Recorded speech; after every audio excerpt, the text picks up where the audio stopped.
Good morning to the class as part of the series.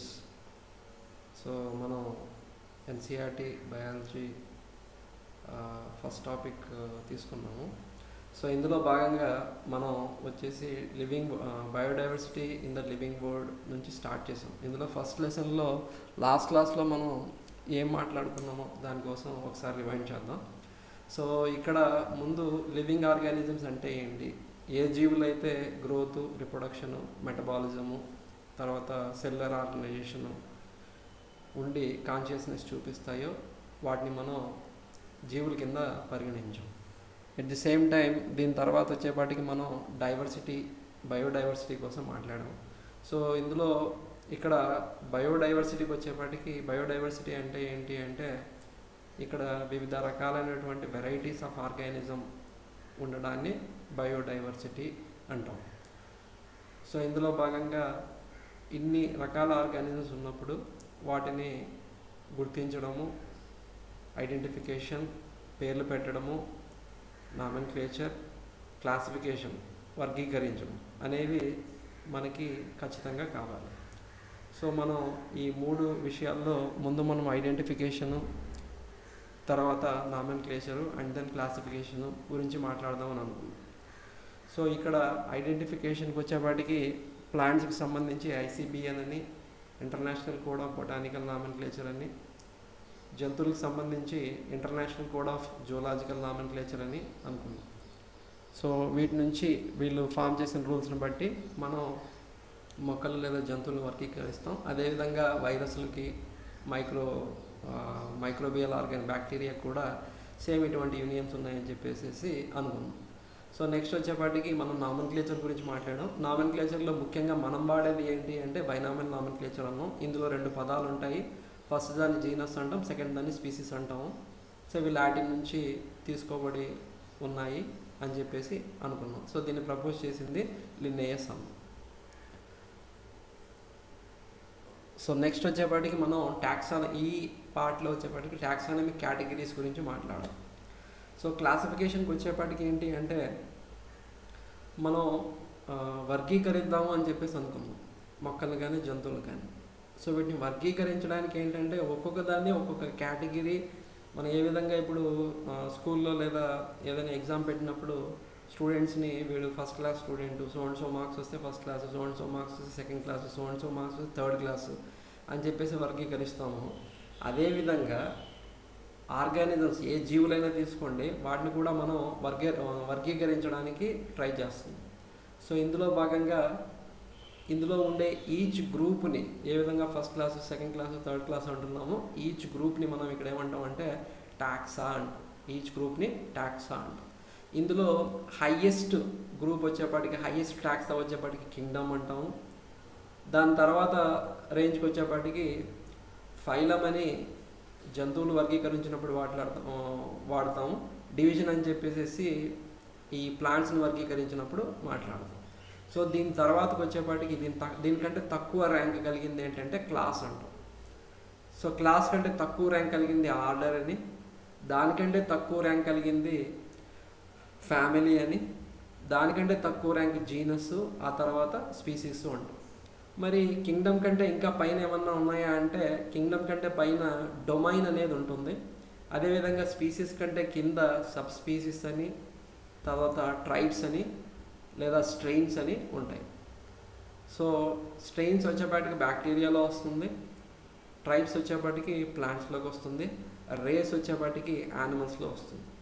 So ఇందులో ఈ పక్కన ఇచ్చిన ఇమేజ్లో ఏంటంటే హైయెస్ట్ లెవెల్ ఆఫ్ టాక్సా లేదా ర్యాంక్ వచ్చేపాటికి కింగ్డమ్ అంటాం, కానీ ఒరిజినల్గా దీనికంటే హైయెస్ట్ ర్యాంక్ వచ్చేపాటికి మోడర్న్ క్లాసిఫికేషన్ ప్రకారంగా డొమైన్ అంటాం.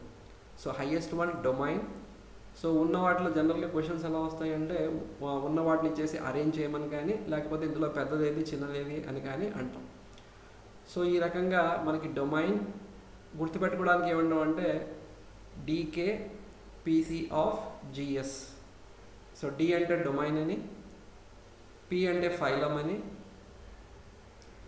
డి అంటే డొమైన్ అని, కే అంటే కింగ్డమ్ అని, పి అంటే ఫైలం అని, పిసి అన్నాం క్లాస్ అని, సి అంటే క్లాస్ అని, ఓఎఫ్ ఆర్డరు, ఎఫ్ అంటే ఫ్యామిలీ అని. దాని తర్వాత వచ్చేప్పటికి జీనస్, స్పీసీస్, జిఎస్. సో ఈ రకంగా మనం డిఫరెంట్ గ్రూప్లు పెట్టాం. మనం గుర్తుపెట్టుకోవాల్సింది ఏంటి అంటే ఈ టాక్సానమిక్ కేటగిరీస్లో లీస్ట్ ప్రయారిటీ ఇచ్చింది మనం స్పీసీస్కి ఇచ్చాం. అదేవిధంగా హయ్యెస్ట్ ప్రయారిటీ వచ్చేపాటికి కింగ్డమ్కి ఇచ్చాం. హయ్యెస్ట్ ప్రయారిటీ వచ్చేపాటికి కింగ్డమ్కి ఇచ్చాం. కానీ ఒరిజినల్గా దీనికంటే కింగ్డమ్ కంటే పెద్ద గ్రూప్ వచ్చేపాటికి డొమైన్ అంటాం మనం. అదేవిధంగా స్పీసీస్ కంటే కింద కూడా ఉన్నాయి. ఇందాక మాట్లాడినట్టు రేస్ కానీ, ట్రైబ్ కానీ, స్ట్రెయిన్ కానీ వస్తాయి. సో ఇది డిఫరెంట్ టాక్సానమిక్ గ్రూప్స్ లేదా different ranks in the classification system. So క్లాసిఫికేషన్లో మనం సాధారణంగా వాడే డిఫరెంట్ టాక్సాస్ లేదా డిఫరెంట్ ర్యాంక్స్. సో మీరు ఏ క్లాసిఫికేషన్ అయినా చూడండి, ఈ మోడ్ ఆఫ్ అంటే ఈ మోడల్ని ఫాలో అవుతూ ఉంటాయి. సో దీని తర్వాత వచ్చేప్పటికి మనం మరి ఆర్గానిజమ్స్ని క్లాసిఫై చేస్తాము, వాటిని వర్గీకరిస్తామని అనుకున్నాం. వాటిని వర్గీకరించడానికి మన దగ్గర కొన్ని రెఫరెన్సెస్ కానీ టూల్స్ కానీ ఉండాలి. ఆ వాటిని మనం ఏంటంటే ఎయిడ్స్ అంటాం. సో ఎయిడ్ అంటే టూల్ అని అర్థం. ఇక్కడ ఎయిడ్ అంటే టూల్ అని అర్థం. సో ఈ టాక్సానమీకి ఎయిడ్స్ ఏంటి అంటే జనరల్గా మనం ఇద్దరు పిల్లల్ని పక్కపక్కన నిల్చోబెట్టాం అనుకోండి, హైట్ ఎవరు ఎక్కువగా ఉన్నారు అన్నప్పుడు ఖచ్చితంగా ఒకరిని మరొకరితో మనం కంపేర్ చేస్తాం. అదేవిధంగా ఏంటి అంటే మొక్కల్ని కానీ, జంతువులను కానీ, లేదా బ్యాక్టీరియా, వైరస్లను కానీ వీటిని క్లాసిఫై చేయడానికి ఖచ్చితంగా మనకు తెలిసిన దాంతో కంపేర్ చేస్తాం.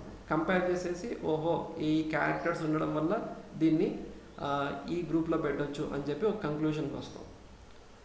సో అందుకని చెప్పేసి ఈ రెఫరెన్స్ అనేవి మనకి చాలా ఇంపార్టెంట్. ఈ రెఫరెన్స్లో భాగంగా మనకు కొన్ని ఇక్కడ చూసినట్లయితే బొటానికల్ గార్డెన్స్ ఉండవు. అంటే జస్ట్ లైక్ గార్డెన్ అనమాట. కాకపోతే ప్రపంచంలో ఉన్న లేదా ఆ ఏరియాలో ఉన్న మొక్కలన్నింటినీ ఆ గార్డెన్లో ప్రిజర్వ్ చేస్తూ ఉంటారు. కొన్ని పెంచుతూ ఉంటారు, కొన్ని ప్రిజర్వ్ చేసేసి ఉంటారు. సో దాని రెఫరెన్స్ కింద తీసుకుంటాం. లెట్స్ ఫర్ ఎగ్జాంపుల్ ఓకే ఆ ఏరియాలో ఏదైనా మొక్క దొరికితే ఆ మొక్క తాలూకా డీటెయిల్స్ ఏమైనా కావాలి అనుకున్నప్పుడు ఆ దగ్గరలో ఉన్న బొటానికల్ గార్డెన్కి మనం సంప్రదించినట్లయితే వాళ్ళు దాన్ని అబ్జర్వ్ చేసేసి వాళ్ళ దగ్గర ఉన్న దాంతో కంపేర్ చేసుకొని ఇది సో అండ్ సో అని చెప్పి చెప్తారు. మరి యానిమల్స్కి వచ్చేపాటికి బొటానికల్ గార్డెన్స్, యానిమల్స్కి వచ్చేపాటికి museums and then zoological parks అండి. మ్యూజియంస్, జూలాజికల్ పార్క్స్ మనం జూస్ జనరల్గా విజిట్ చేస్తూ ఉంటాం, జంతు ప్రదర్శనశాలలు. అందులో వెరైటీస్ ఆఫ్ ఆర్గానిజమ్స్ అంటే యానిమల్స్ ఉంటాయి సాధారణంగా. సో ఇక్కడ ఇప్పుడు ఫర్ ఎగ్జాంపుల్ మీరు కేవలం పాముల కోసం తెలుసుకోవాలనుకున్నారు, ఇండియాలో ఉండే పాముల కోసం తెలుసు మనం ఎక్కడికి వెళ్ళాలి అంటే చెన్నైలో గిండి అనే ఏరియా ఉంటుంది. అక్కడ ఎక్కువ నంబర్ ఆఫ్ పాములు అనేవి ఉన్నాయన్నమాట. సో ఈ ఏరియాలో ఎక్కడైనా పాము దొరికితే అది ఏ రకమైన పాము అని తెలుసుకోవాలనుకుంటే మనం చెన్నైలో ఉన్న గిండి అనే ఏరియాకి వెళ్ళినట్టయితే అక్కడ ఉండే ఈ మ్యూజియం వాళ్ళు అబ్జర్వ్ చేసేసి మీకు సో అండ్ సో అని చెప్పి చెప్తారు. సో నెక్స్ట్ వచ్చేపాటికి ఫ్లోరా అంటే ఫ్లవర్స్కి సంబంధించింది. సో ఇక్కడ కీ అంటే ఏంటి? సో ఏవైనా రెండు డిస్టింగ్విషింగ్ క్యారెక్టర్స్, ఆపోజిట్ క్యారెక్టర్స్ ఉన్నప్పుడు ఒక క్యారెక్టర్ని తీసుకొని మరొక క్యారెక్టర్ని ఎలిమినేట్ చేస్తా మనం ఒక వైపుకి వెళ్ళిపోతాం. లెట్స్ ఫర్ ఎగ్జాంపుల్ మనం ఏదైనా ప్లాంట్ తాలూకా చివరి ఎండ్లో ఉన్నాం అనుకోండి, మనం కాండాన్ని చేరుకోవాలి అనుకున్నప్పుడు ఈ బ్రాంచెస్ తాలూకా చివరి ఎండ్స్ నుంచి చివరి ఎండ్ పాయింట్లో మనం ఉన్నట్లయితే మనం స్లోగా ఏమవుతుందంటే టువర్డ్స్ కాండానికి మూవ్ అయినప్పుడు మనం ఒక్కొక్క దాన్ని వదిలేయాల్సి వస్తుంది. లెట్స్ ఫర్ ఎగ్జాంపుల్ ఇక్కడ ఒక బ్రాంచ్ పాయింట్ ఇలాగ ఉంది అనుకుంది. ఈ బ్రాంచ్ పాయింట్ ఇలాగ ఉన్నప్పుడు మనం ఇక్కడ మొదలు పెట్టినప్పుడు ఇక్కడ ఉన్నాం అనుకుంటే ఇలా ముందుకు వస్తున్నప్పుడు ఈ అడ్జాయినింగ్ పాయింట్కి వచ్చిన తర్వాత దీన్ని వదిలేస్తాం. సో అదే మేనర్లో కీస్ కూడా ఏంటంటే రెండు ఆపోజిట్ క్యారెక్టర్స్ ఉంటాయి. ఆ ఆపోజిట్ క్యారెక్టర్స్ని దేనైతే మనం పట్టుకొని ముందుకెళ్తున్నామో దాన్ని లీడ్ అంటాం. So at the same time ఆ ఆపోజిట్ క్యారెక్టర్ని వదిలేస్తూ ఉంటాం. సో ఈ రకంగా ఈ ప్లాంట్స్ని కానీ యానిమల్స్ని కానీ మనం క్లాసిఫై చేయడానికి వాడతాం అన్నమాట దీన్ని. సో వీటినే మనం ఏమంటామంటే కీస్ అంటాం. ఏ లక్షణాన్ని అయితే మనం పట్టుకొని ముందుకెళ్తున్నామో దాన్ని లీడ్ అంటాం, అంటే క్లూ అని అర్థం అన్నమాట, సింపుల్గా చెప్పాలి అంటే. సో నెక్స్ట్ వచ్చేప్పటికి మాన్యువల్ అంటే ఏంటి? సో మాన్యువల్ అంటే మనం జనరల్గా ల్యాబ్ చేసేటప్పుడు మనకు ఒక బుక్ ఉంటుంది. ఆ బుక్లో ఏంటంటే మనం ఏవైతే ఎక్స్పెరిమెంట్స్ చేయాలో దానికి సంబంధించి డీటెయిల్స్ రాసి ఉంటాయి. సో దాన్ని మనం మాన్యువల్ అంటాం. అదేవిధంగా ప్లాంట్స్, యానిమల్స్, తర్వాత మైక్రోబయాలజీకి సంబంధించి మన దగ్గర మాన్యువల్స్ ఉంటాయి, ఆల్రెడీ పబ్లిష్ చేసిన బుక్స్ ఉంటాయి. ఆ బుక్స్ని చూసేసి కూడా మనం సో అండ్ సో అని చెప్పేసి ఐడెంటిఫై చేయొచ్చు. సో వాటిని ఏమంటాం అంటే మాన్యువల్స్ అంటాం. సో మోనోగ్రాఫ్ అంటే ఏంటి? మోనోగ్రాఫ్ అంటే ఏంటి అంటే ఒక విషయానికి సంబంధించి లేదా ఒక ప్లాంట్ స్పీసీస్కి సంబంధించి కేవలం let's for example human beings మాత్రమే, హ్యూమన్ బీయింగ్స్లో తెగలేంటి, ఎక్కడెక్కడ నుంచి ఆరిజిన్ అయ్యారు ఏంటి అని చెప్పేసి ఒక బుక్లో కేవలం హ్యూమన్ బీయింగ్స్ మాత్రమే వాటి గురించి మాత్రమే రాసిందనుకోండి, దాన్ని మనం మోనోగ్రాఫ్ అంటాం. సో ఒక విషయం గురించి క్లియర్ కట్గా బాగా ఎక్స్ప్లెనేషన్ చేస్తూ రాస్తే దాన్ని మనం మోనోగ్రాఫ్ అంటాం. సో నెక్స్ట్ వచ్చేప్పటికి క్యాటలాగ్ అంటే ఏంటి? సో క్యాటలాగ్ అంటే జనరల్గా మనకున్న ఐడియా ఏంటంటే మనం ఏదైనా రెస్టారెంట్కి విజిట్ చేసాం అనుకోండి. సో రెస్టారెంట్కి విజిట్ చేసినప్పుడు వాళ్ళు మనకు ఒక మెనూ ఇస్తారు. ఆ మెనూలో వాళ్ళు ఏం సప్లై చేస్తారో ఆ మెనూలో ఆ ఐటమ్స్ని మెన్షన్ చేస్తుంటారు జనరల్గా. సో అదేవిధంగా క్యాటలాగ్ అంటే కూడా సేమ్ అన్నమాట.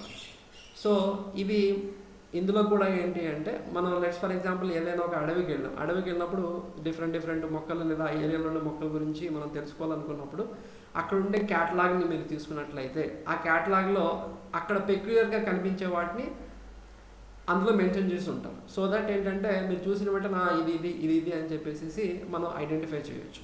సో దాన్ని క్యాటలాగ్ ఈజ్ నథింగ్ బట్ మనం రెస్టారెంట్కి వెళ్ళినప్పుడు ఇచ్చే మెనూ లాంటిది అనమాట. సో దాన్ని మనం క్యాటలాగ్ అంటాం. సో నెక్స్ట్ వచ్చేప్పటికి హెర్బేరియం అంటే ఏంటి? సో మనం బొటానికల్ గార్డెన్స్ గురించి మాట్లాడాము, మ్యూజియంస్, జూలాజికల్ పార్క్స్ గురించి మాట్లాడాము, కీ గురించి మాట్లాడాము, ఫ్లోరా, మాన్యువల్, మోనోగ్రాఫ్, క్యాటలాగ్ గురించి మాట్లాడాము. సో పైన హెర్బేరియం కోసం అని చెప్పేసి పర్టికులర్గా మెన్షన్ చేస్తాం. సో చిన్నప్పుడు మనం నెమలి ఈకల్ని బుక్లో దాచిపెట్టుకొని వాటిని కొన్ని రోజులు అయిన తర్వాత తీస్తాం.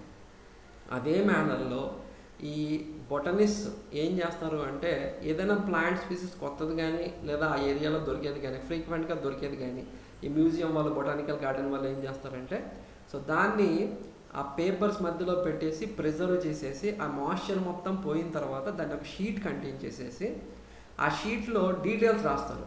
ఈ ప్లాంట్ తాలూకా పేరు ఏంటి, ఇది ఏ ఫ్యామిలీ, దీని తాలూకా టాక్సానమిక్ క్లాసిఫికేషన్ ఏంటి, ఇది ఏ ఏరియాలో దొరికింది, ఏ సీజన్లో దొరికింది, దీని తాలూకా డీటెయిల్స్ ఏంటి అని చెప్పేసి రాస్తారు అన్నమాట. సో దాన్ని ఏమంటామంటే హెర్బేరియం అంటాం.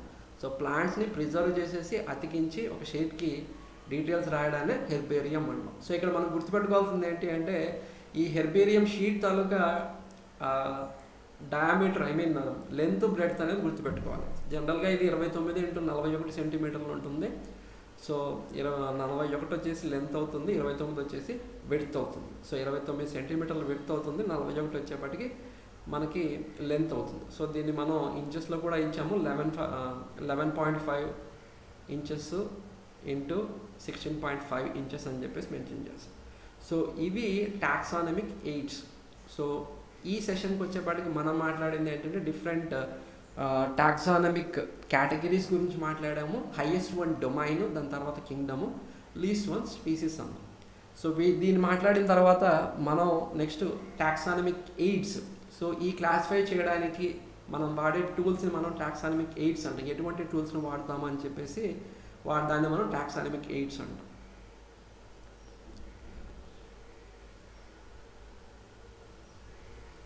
Okay then, thank you. ఈ సెషన్లో మనం ఫస్ట్ లెసన్ని కంప్లీట్ చేసాము. ఎక్కువ డీటెయిల్కి వెళ్ళలేదు, కాకపోతే మనం ఏదైతే కంప్లీట్ చేయాలనుకున్నామో దాన్ని కంప్లీట్ చేసాం. So thank you very much. Next సెషన్లో మనం సెకండ్ లెసన్ కోసం మాట్లాడదాం. కొన్ని వీడియోస్ మనం డీటెయిల్గా కూడా మాట్లాడదాం సెపరేట్ వీడియోస్లో. సో ఇందులో మాత్రం ఏంటి అంటే జస్ట్ ఆ ఏరియా ఏం కవర్ అవుతుంది, మనకు ఒక ఐడియా కోసం ఏరియా ఏం కవర్ అవుతుంది అని సింపుల్గా కంప్లీట్ చేయడానికి ట్రై చేస్తున్నాను. Okay then, thank you.